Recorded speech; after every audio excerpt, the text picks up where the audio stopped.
So hello everyone, welcome back to my channel BSc rock paper. आज अपन बात करेंगे जेनेटिक्स का जो चैप्टर है हमारा, ठीक है, जनरल साइंस। तो ये उसी का पार्ट है, ठीक है। वो जो लास्ट वाला जो वीडियो थी वो मैं इन दोनों को कंबाइन करके नहीं अपलोड कर पाई थी, इसी वजह से मुझे सेपरेटली अपलोड करना पड़ेगा, ठीक है। तो मैंने लास्ट लेक्चर में आपको मेंडल के लॉ के बारे में बताए थे। हमारे 3 लॉ थे मेंडल के, law of dominance, law of segregation और हमारा लॉ ऑफ इंडिपेंडेंट असॉर्टमेंट, ठीक है। तो एक लॉ हमने पढ़ा दिया था लास्ट लेक्चर में कि हमने जो क्रॉसिंग ओवर कराई थी 2 टॉल प्लांट्स के अंदर, तो हमें सारे टॉल प्लांट्स मिले थे, ठीक है। यहाँ पर जो लॉ ऑफ सेग्रीगेशन है यहाँ पर क्या है, हमने टॉल प्लांट्स ही लिए हैं, ठीक है।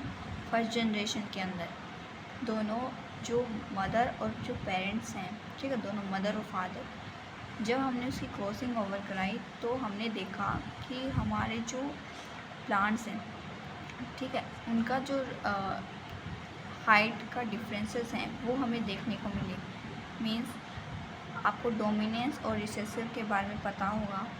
जो रिसेसिव ऐसे कैरेक्टरिस्टिक्स होते हैं जो कि छिप जाते हैं डोमिनेंस की वजह से, ठीक है। मीन्स अगर मैं अगर मैं बात करूँ, आपके पास 10 रुपये हैं और आपके किसी दोस्त के पास 100 रुपये हैं, तो सबसे ज़्यादा मान्यता किस चीज़ की होगी? आपके दोस्त, आप दोनों के बीच में 100 रुपये वाले की मान्यता होगी, ठीक है। वैसे ही जब ये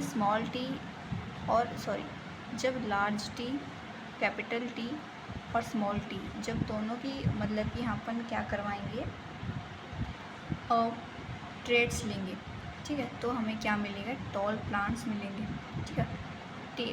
कैपिटल टी और स्मॉल टी का मतलब है टॉल प्लांट मिलेगा, इसमें भी टॉल प्लांट मिलेगा। और जब इन दोनों की मतलब कि अपन ने क्या किया, फिर से मतलब देखा, हमने रिसर्च किया, तब हमने देखा कि जब हमें कैपिटल टी मिल रही हैं, यानी कि डोमिनेंट है, ठीक है, कैपिटल टी, तब हमें क्या मिल रहा है? लार्ज, मतलब कि जो हाइट है प्लांट की वो ज़्यादा टॉल दिखाई दे रही है, ठीक है। जब हमें स्मॉल टी मिल रहा है तो हमने देखा कि हमारा जो प्लांट है वो कैसा होगा? स्मॉल, ड्वार्फ होगा, ठीक है। तो वही बात है कि जब अपन इसको फिनोटाइपिक रेशियो को देखेंगे तो अपन क्या होगा? फिनोटाइपिक क्या होता है कि जिसको अपन बाहर से देखकर क्या कर ली? पहचान ली, ठीक है। अब अगर मैं ये चारों आपके सामने लिख के दे दूँ तो आप नहीं पहचान पाओगे क्या कि टॉल प्लांट कौन सा है, ड्वार्फ प्लांट कौन सा है? आपको पता तो है कि अगर हमारे पास स्मॉल टी आ जाए तो हमारा प्लांट कैसा होगा? ड्वार्फ। वही अगर हमारे पास कैपिटल टी और स्मॉल टी आ जाए तो हमारा प्लांट क्या होगा? टॉल। तो यही लिखा हुआ है। टॉल का रेशियो कितना है हमारे पास? 3 कैसे है? ये प्लांट और ये प्लांट, ये तीनों हमारे क्या हैं? टॉल हैं। वही हमारा एक जो प्लांट है वो कैसा है? ड्वार्फ। तो ये मैंने यहाँ पे लिख दिया। तो ये हमारा फिनोटाइपिक रेशियो, ठीक है। फिर है जीनोटाइपिक रेशियो की। अगर मैं बात करूँ जीनोटाइप रेशियो की, जीनोटाइप का मीन्स है और डिटेल में जानना, ठीक है। तो जैसे कि कैपिटल टी हमारे पास कितना है? 1, ठीक है। कैपिटल टी और स्मॉल टी कितने हैं हमारे पास? 2, ये लिख दिया। स्मॉल टी कितना है हमारे पास? 1। तो ये हमारा क्या है? इसका जीनोटाइपिक रेशियो, ठीक है। नेक्स्ट जो पढ़ेंगे वो अपन पढ़ेंगे लॉ ऑफ इंडिपेंडेंट असॉर्टमेंट। इसके अंदर अपन क्या करेंगे? अपन प्लांट की एक कैरेक्टर को ना लेकर 2 कैरेक्टर लेंगे, ठीक है। पहला जो कैरेक्टर है वो होगा प्लांट की हाइट, और जो दूसरा कैरेक्टर होगा वो हमारा होगा पौधे का कलर कैसा है। तो हमने 2 कैरेक्टर लिए हैं। फर्स्ट है प्लांट की हाइट, दूसरा है कलर ऑफ प्लांट कि कैसा कलर है उसका, ठीक है। जब हमने प्लांट की दो कैरेक्टरिस्टिक्स को लिया तो उसको अपन क्या बोलेंगे, डाई हाइब्रिड। मीन्स हमने पौधे के कितने कैरेक्टर लिए हैं, 2। अब देखो, जब अपन बिग कैपिटल टी लिखेंगे उसका मतलब है हमारा प्लांट कैसा है, लंबा पौधा है। जब अपन ने स्मॉल टी लिखा तो उसका मतलब है हमारा जो प्लांट है वो कैसा है, छोटा। जब अपन ने कैपिटल आर लिखा तो इसका मतलब है हमारा पौधा कैसा है, ग्रीन। और हमने जब स्मॉल लेटर आर से डिनोट किया तो हम इसका मतलब है हमारा पौधा कैसा है, सफ़ेद, मतलब वाइट कलर का है। ठीक है, तो इसकी इन चारों पे अपन क्या कराएंगे, क्रॉसिंग ओवर कराएंगे और अपन को क्या मिलेगी, एक टेबल मिलेगी जिसको अपन प्यूनेट्स स्क्वायर भी कहते हैं, प्यूनेट स्क्वायर। ठीक है, क्योंकि स्क्वायर के जैसे दिखाई देगी, जैसे हमारा चेस बोर्ड होता है ना वैसे। तो इसमें आपको मेन ये तो पता ही होगा कि डोमिनेंस और रिसेसिव क्या होता है। डोमिनेंस मतलब वो होता है जो कि कमज़ोर पर क्या पड़ जाता है, हावी पड़ जाता है। ठीक है, और रिसेसिव वो है जो कि मतलब कैरेक्टरिस्टिक्स तो हैं उसके पास लेकिन वो क्या थोड़ा सा वीक है, ऐसा मान के चलो। फिर एक चीज़ आपको पता ही होगा कि जो डीएनए है उसके अंदर 2 प्रकार की क्या है, शुगर होती है। ठीक है, 2 types of sugar is found in DNA. जैसा कि आप टेबल में देख रहे हो, ये हमारी प्यूनेट स्क्वायर है। ठीक है, तो देखो टी कैपिटल है और आर भी क्या है, कैपिटल। मीन्स हमारा जो पौधा है वो क्या है, टॉल है और कैसे कलर का है, ग्रीन। ठीक है, कैपिटल टी और स्मॉल आर मीन्स हमारा पौधा कैसा है, टॉल है लेकिन कैसा कलर है उसका, वाइट। स्मॉल टी मीन्स हमारा पौधा कैसा है, ड्वार्फ, लेकिन कैपिटल आर है इसका मतलब उसका कलर कैसा है, ग्रीन। स्मॉल टी और स्मॉल आर मतलब हमारा पौधा कैसा है, छोटा है और सफ़ेद कलर का है, मीन्स वाइट कलर का है। ठीक है, यही वाली चीज़ मैंने क्या है यहीं पे लिख दी।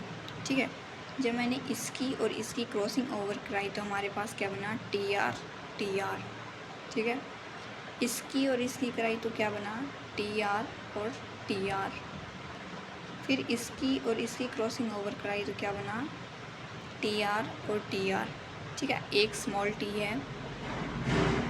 जब इसकी और इसकी क्रॉसिंग ओवर कराई तो क्या है, capital T R small T R. ठीक है, ऐसे ही इसकी फिर इस सेकंड वाले की इन चारों के साथ करेंगे, थर्ड वाले की इन चारों के साथ, फोर्थ वाले की इन चारों के साथ। तो हमारे पास एक चेस बोर्ड जैसा मतलब क्या है, एक स्क्वायर आ जाएगा। ठीक है, तो इसको अपन बोलते हैं प्यूनेट स्क्वायर, जो कि आप क्लास 12 के अंदर पढ़ोगे। ठीक है, ये टेबल आपको कुछ मतलब ऐसे याद नहीं रखनी, लेकिन इसका रेशियो बहुत ज़्यादा इम्पोर्टेंट है। इसका रेशियो है हमारा 9:3:3:1। ठीक है, अब वो कैसे रखोगे वो आपको मैं अभी बताऊंगी। आपको कुछ नहीं करना, बस आपको क्या लिखना है, नीचे एक साइड में लिखना है टी आर टी आर। ठीक है, फिर देखना है इसके अंदर टी आर कैपिटल कितने हैं। ठीक है, दूसरा क्या देखना है आपको, ये और ये जब अपन इसको बनाएंगे तो क्या लिखेंगे, capital T small are capital T और स्मॉल मतलब कि कैपिटल आर। ठीक है, तो ये आप रहने दीजिए, मुझे पता है आपको समझ में नहीं आया होगा, तो आप ये इतना इम्पोर्टेंट है नहीं, पर इसका रेशियो आपको पता होना चाहिए। फिनोटोपिक रेशियो, जीनोटोपिक इतना नहीं पूछा जाएगा। ठीक है, सिंपली अगर मैं इस रेशियो की अगर मैं बात करूं तो हमारे पास लंबे पौधे मीन्स टॉल प्लांट्स कितने हैं, 9। सफ़ाइड प्लांट्स कितने हैं, 3। ड्वार्फ ग्रीन कलर के कितने हैं हमारे पास, 3। और ड्वार्फ वाइट कलर के हमारे पास कितने हैं, 1। ठीक है, तो ये जो 9 रेशियो है ये किस चीज़ का है, ग्रीन प्लांट और टॉल प्लांट का। ये हमारा टॉल प्लांट वाइट प्लांट का, ये है ड्वार्फ ग्रीन प्लांट का, और ये हमारा ड्वार्फ वाइट प्लांट का। ये रेशियो याद करना आपको, ये वाला पता होना चाहिए, ठीक है। पुनेट स्क्वायर आप 11th क्लास में जाकर और अच्छे डिटेल से पढ़ोगे, ठीक है। तो ये आप रहने दीजिएगा। फिर नेक्स्ट जो है वो अपन पढ़ेंगे डीएनए के बारे में। तो डीएनए की फुल फॉर्म सभी को पता होती है। जो डीएनए है उसकी फुल फॉर्म है वो हमारी डीऑक्सीराइबोस न्यूक्लिक एसिड, ठीक है। फिर है इसकी डिस्कवरी किसने की थी, तो एक साइंटिस्ट थे फ्रेडरिक मिश्चर, 1869 में इन्होंने डिस्कवरी की थी। डीएनए का तो पता ही है कि ऐसा मटेरियल जो हमें मिलता है अपने पेरेंट्स से, ठीक है। जैसे कि कुछ ऐसे लोग होते हैं जिसके पास बहुत ज़्यादा ज़मीन होती है, तो वो अपने बच्चों को क्या कर देते हैं, मतलब कि उनके नाम कर देते हैं वो ज़मीन वगैरह, ठीक है, नाम कर देंगे। वैसे ही आप अपन आम भाषा में नहीं कहते कि इन्होंने तो अपने पूर्वजों से मतलब ये चीज़ प्राप्त की है। तो वही चीज़ है कि जो जेनेटिक मटेरियल है वो हमें अपने पेरेंट्स से मिलता है, ठीक है। ये डीएनए की स्ट्रक्चर होती है, डबल हेलिकल स्ट्रक्चर है। मीन्स ये देखो ये कैसे घुमावदार है, तो हेलिकल बोलते हैं इसको, ठीक है। अब ऐसे स्ट्रक्चर जो है डीएनए की वो किसने बताई थी, तो दो साइंटिस्ट थे वाटसन और क्रिक, 1953 में इन्होंने बताया था, ठीक है। अब जो डीएनए है उसके अंदर 3 चीज़ पाई जाएंगी, शुगर, नाइट्रोजन बेस और फॉस्फेट। फॉस्फेट के अंदर फॉस्फोरिक एसिड पाया जाएगा, और जो शुगर है वो हमारे डीएनए के अंदर डीऑक्सीराइबोज शुगर, पेंटोज शुगर, ठीक है।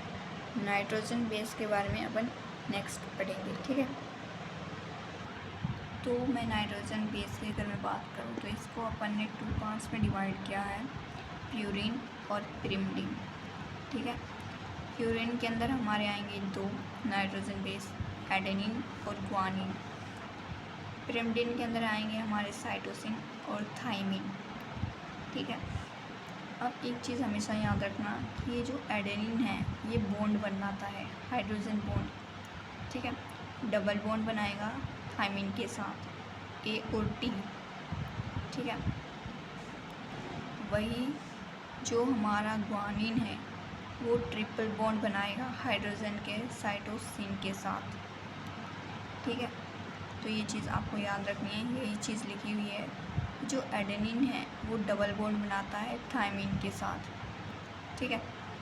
थाइमिन को मैंने यहाँ डी से डिनोट किया है, बाकी यहाँ पर टी लिखते हैं।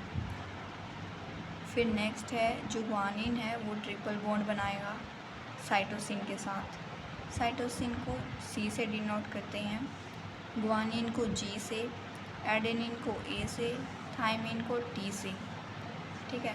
तो ये हाइड्रोजन बॉन्ड से जुड़े होते हैं। साथ में जो डीएनए है उसको शरीर की आत्मा भी कहा जाएगा।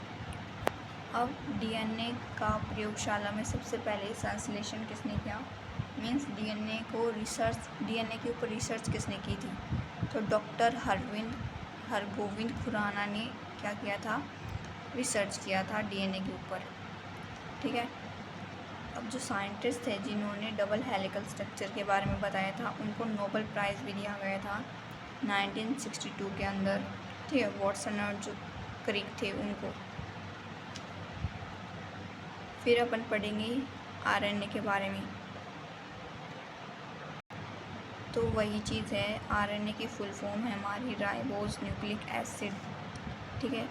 राइबोज के अंदर भी 3 चीज़ पाई जाएंगी, शुगर, नाइट्रोजन बेस और फॉस्फेट। फॉस्फेट के अंदर वही फॉस्फोरिक एसिड। आरएनए के अंदर जो शुगर है वो होती है राइबोज पेंटोज शुगर, ठीक है। नाइट्रोजन बेस की अगर मैं बात करूँ तो 3 तो सेम होते हैं, एडेनिन, साइटोसिन और ग्वानिन, लेकिन एक चेंज हो जाता है नाइट्रोजन बेस। थाइमिन की जगह यहाँ पर क्या आ जाता है, यूरेसिल, ठीक है।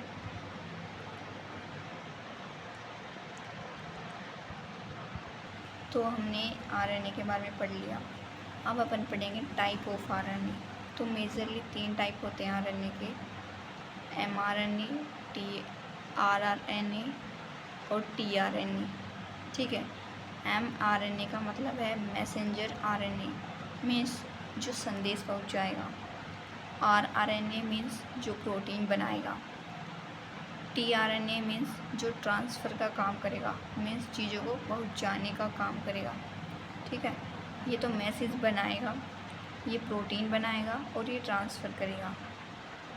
ठीक है, अब जो आरएनए है ये क्या करता है, अलग अलग जो पार्ट हैं वहाँ से अमीनो एसिड को सिलेक्ट करता है। ठीक है, ताकि वो क्या कर सके, मैसेज को पहुँचा सके, आखिर क्या मैसेज पहुँचाना है। ठीक है, फिर है टीआरएनए, ये क्या करता है, जो भी सिलेक्ट किए हैं अमीनो एसिड्स उनको क्या करेगा और आरएनए के पास भेज देगा, ताकि आरएनए क्या कर ले, प्रोटीन का फॉर्मेशन कर ले। ठीक है, तो ये हमारे आरएनए के टाइप्स 3, एमआरएनए, टीआरएनए और आरआरएनए। फिर नेक्स्ट जो एक चीज़ याद रखना कि जब डीएनए अपनी ही खुद की फ़ोटोकॉपी बनाने लग जाए तो उसको अपन बोलते हैं रेप्लिकेशन। ठीक है, वही डीएनए जब आरएनए में बदल जाए उस चीज़ को अपन बोलते हैं ट्रांसक्रिप्शन। जब आरएनए प्रोटीन के अंदर बदल जाए आरएनए तो उसको अपन बोलते हैं प्रोसेस को ट्रांसलेशन। ये रिवर्स होती है, मीन्स आरएनए से डीएनए भी बन सकता है, प्रोटीन से आरएनए भी बन सकता है। ठीक है, तो ये रिवर्स का निशान है, ये इंटर कन्वर्टेबल स्टेट है। ठीक है, तो आज हम पढ़ेंगे इतना ही। ये जो चैप्टर है जेनेटिक्स का ये कंप्लीट हो गया है। ठीक है, आई होप आप सभी को समझ में आया होगा। Thank you.